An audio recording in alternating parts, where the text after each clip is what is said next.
Okay, hey, welcome to another episode of On the Wrist from Off the Cuff. Today we have a cool prototype preview for you from Borealis. A little bit about them. They were founded back in 2013, and they're a micro brand with a great vintage aesthetic focusing on updating classics of the past while taking advantage of today's modern manufacturing improvements. This is actually two types of watches. It's a dive watch and a traveler's watch, so it's going to be a combination of those key common characteristics and design language, so you're still going to be looking for water resistance typically through some type of screw down crown, something that's tough, legible. Dive time bezel will be swapped out, of course, for that 24-hour bezel.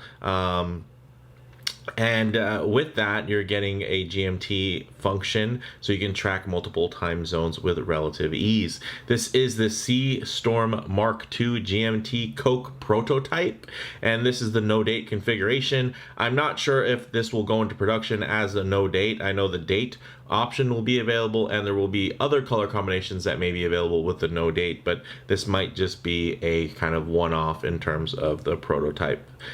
You can either get these on pre-order by putting the full deposit down or 50%. I believe you can get these for $390 pre-order, or you can do a 50% deposit with estimated shipping going into early next year, March or April timeframe 2023. So this is a little bit of a ways out, but honestly, time flies so fast. And there's a lot of brands, especially micro brands, where you wish you could pre-order their stuff because it sells out so fast. That's one of the nice things about a pre-order, is that you can secure your piece and just wait versus trying to essentially put it off until all of the pieces come rushing and flooding onto the market and immediately sell out. So different type of approach here, and you know, I don't mind it at all. So with all that said, let's go ahead, zoom the camera out, get this piece in hand, and take a closer look. All right, check it out. So very classic, very handsome design here. We can all see the black and red aesthetic, the definitely very 50 fathoms-esque style with the beautiful dome on that sapphire insert, which is loomed.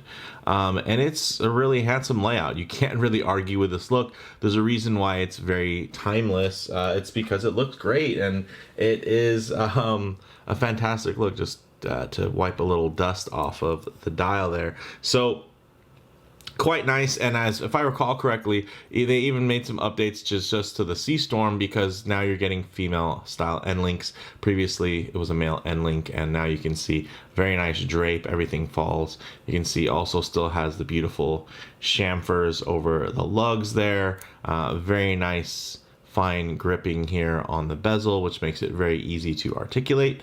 It's still dive time style, so it's not bidirectional, still unidirectional, still 120 clicks, but it's a really nice action, so it's hard to kind of argue with that.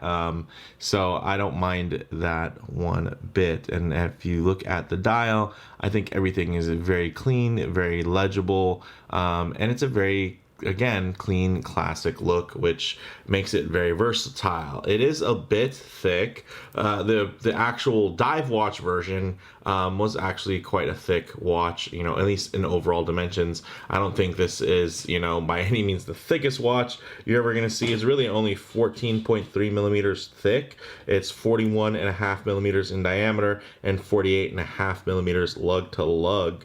But a lot of it has to do just with the proportions in terms of the bezel and the case back.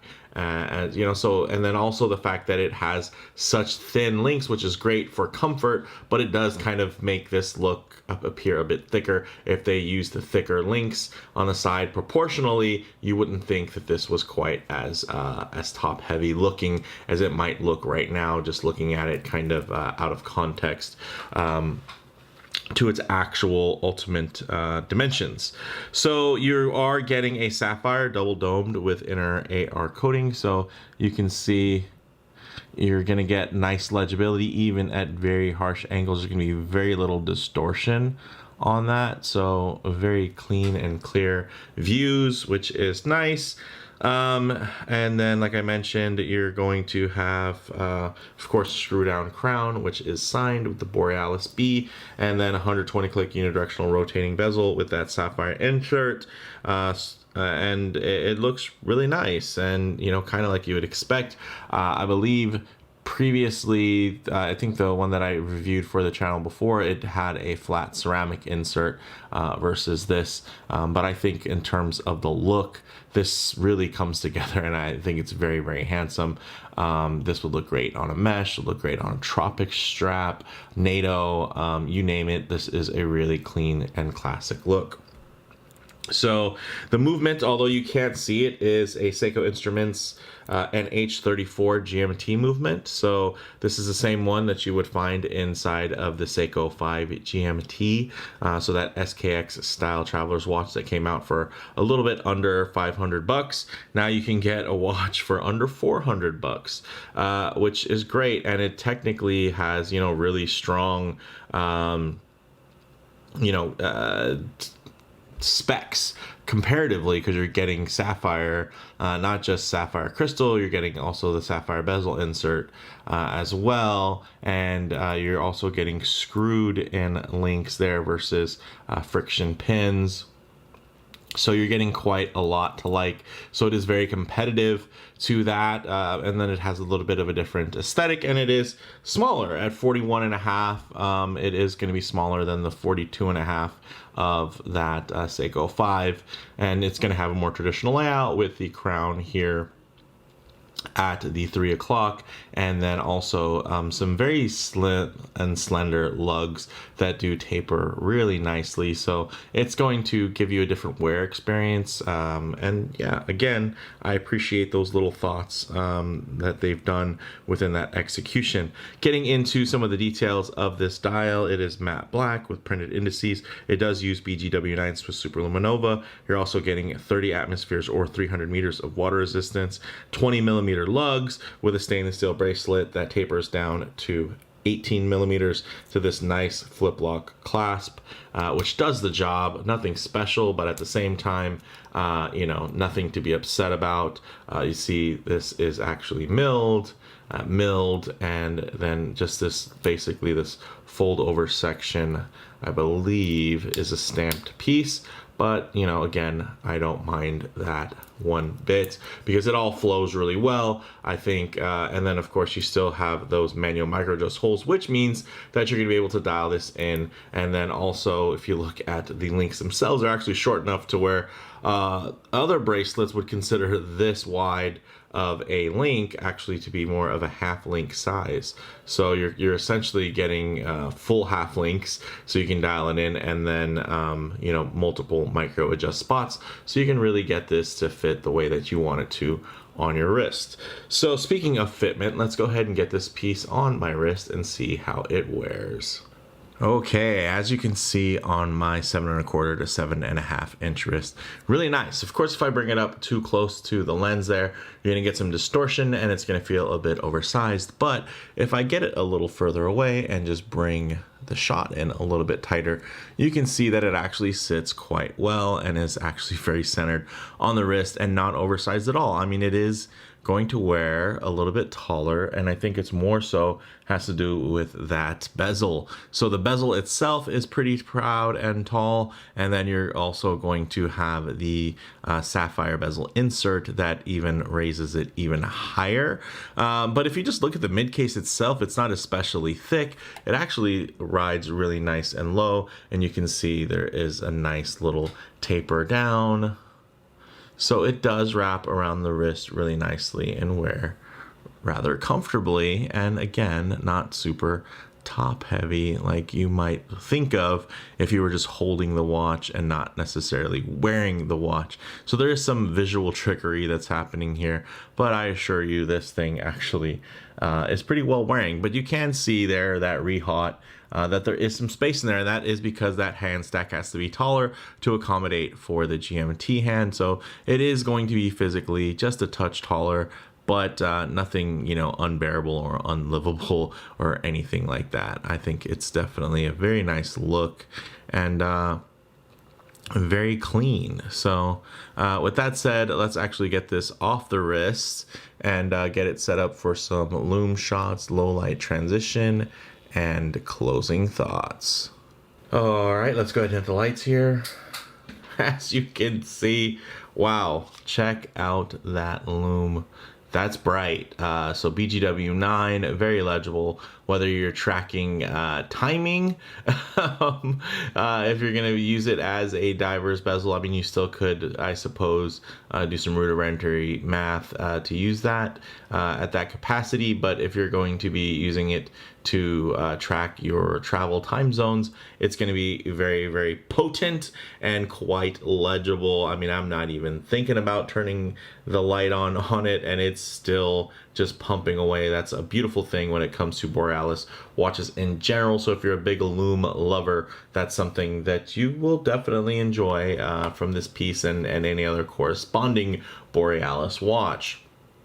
The one thing I like to do is work in some low light transition, because you're not always going to be out in the middle of a field enjoying direct sunlight. A lot of times you're going to be coming in and out of buildings, walking underneath overhangs or the shade of a tree, or maybe just spending time in your favorite automobile. So it's nice to see what these colors, finishes, and textures render like in less than optimal lighting, to even include some high contrast, harsh lighting there, which typically would expose any type of imperfections. But you can see here, even though this is a prototype, it's still really well finished, and the light is just gliding over that nice brushing there on the bracelet really well. And you're also seeing that even when the red fades, it's still extremely legible. But you can always tell the difference between the red and the black stays pretty black, especially on that bezel insert. The dial itself also stays quite black. It doesn't really transition into any real gray or anthracite tones, even though it has that matted finish. So very nice, deep, dark black dial. And I think everything in terms of that BGW9 contrasting and playing off of it just works beautifully. I mean, I'm blown away by how good and strong this loom is. I mean, it'd be even stronger for you guys if you just wore it outside for 10 minutes versus it being charged up under studio lighting like it is now. So very, very cool. All right, guys, closing thoughts on the wrist. Classic proportions, really. It's basically just a hair under 42 millimeters, and it wears really well. Taller height, but you know what? It flows with that tool watch aesthetic. It's not like this is, a different type of watch, like an everyday watch or a field watch that they've made, exorbitantly thick or cumbersome. It's a dive watch that was already quite thick. And they decided to sneak in an extra hand in there. So I think really well, well thought out from that perspective, and it makes sense. It would be a shame if it was this size and only had 100 meters of water resistance. So to have 300 meters of water resistance, for me, helps reconcile the idea of, hey, okay, well, it is a little bit on the thicker side.